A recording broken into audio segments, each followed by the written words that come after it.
miongoni mwa adabu za ilmu ambazo zitawasaidia, kwa sababu ndio mnaanza sasa hivi kuingia katika milango ya ilmu za juu. Miongoni mwa adabu zake, ya kwanza, wanachuoni wote wamezungumzia swala la sabr. Ilmu, ndugu zangu, haipatikani bila kuwa na sifa hii ya kuwa na subra hata siku moja. Na ukisoma tarikh na siyar za wanachuoni wa Kiislamu wakubwa maulama wetu, chukua tu yani siyar za maimamu wetu wakubwa, Abu Hanifa, Malik, Shafi'i, Ahmad ibn Hanbal, angalia safari yao ya kutafuta ilmu. Sifa kubwa iliyosifika na safari yao ilikuwa ni kusubiri kutokana na matatizo ambayo wanakabiliana nayo. Hakuna mwanachuoni wa Kiislamu ambaye ameandika kitabu chake safari yake ya ilmu isipokuwa alizungumzia mashakat na tahaddiyat ambazo wamekabiliana nazo katika kutafuta elimu mpaka amefikia pale. Huwezi kupata ilmu ukiwa umekaa nyumbani kwa raha hata siku moja. Ni lazima uitafute kwa mashaka. Mimi ni khariji al-Azhar. Nimekwenda kusoma al-Azhar kutoka katika Mahad al-Masri iliyoko Arusha mwaka 1984. Hiyo wangapi walikuwa wamezaliwa katika vijana? Nilikuwa mtoto mdogo sana, bado hata sijabaligh. Sio kama nyinyi, mdogo kabisa yani. Hali ya maisha sio kama sasa hivi. Wakati ilikuwa hakuna simu za mkononi hizi kwa maana ya WhatsApp, sijui nini, na unaongea na watu nyumbani unawaona kwenye picha hakuna. Kulikuwa kuna simu za kukoroga zile. Nazijua. Na koroga hizi. Halo, unaenda sento. Halo, salamu alaykum, halo. Yani hamsikilizani. Misri hali ya maisha si kama labda ilivyokuwa sasa. Wakati ilikuwa ni ngumu zaidi na ni shida yani. Unatakiwa kule kuna rihlatu shita wa saif. Sio kama kwetu hapa. Shita ni shita kweli na saif ni saif hasa. Sawa Unasoma kutoka sehemu na koda unakwenda kusoma labda kwenye chuo, unapanda usafiri na nini. Unajibidi ujitegemee katika fedha, kununua vitabu, kununua nguo za baridi, matibabu, na kula mara 2 kwa siku. Likizo ndefu karibu miezi 5. Sasa kwa sababu ya nyumbani hawezi kutumia pesa. Nyumbani watu walikuwa maskini, hakuna hizo njia za kutuma pesa kama sasa hivi. Inabidi ujitegemee. Cheke tulifanya kazi katika wakati wa likizo. Mimi nimefanya kazi waiter hotelini, nauza chakula, naosha vyombo. Kuna wengine walifanya kazi za kujenga, wanabeba zege kwenye magorofa wanapeleka. Mwingine ambaye ni shekhe mkubwa sasa hivi alifanya kazi moja ya ajabu sana. Alienda Saudia akaajiriwa kuchunga kondoo jangwani na Msaudi mmoja, bedui wa Kisaudi. Atafuta hela shakadue vitabu asome. Wallahi ameingizwa jangwani Saudia kule ndani. Hata hajui njia ya kutoka, anachunga kondoo. Kilichomkimbiza binti wa yule bedui, kila siku anamfuata kule wanapochunga kule. Anataka ajue huyu umetoka wapi, anazungumza naye. Anajua sasa hapa mimi nitachinjwa. Maana yule mzee akija kinikuta nimekaa na binti yake. Anajua Saudia na wivu. Shekhe alitoroka bila mshahara wake. Akaacha na mshahara. Anakuja kutuhadithia.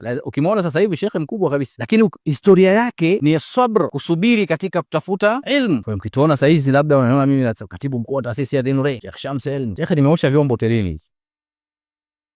hotelini.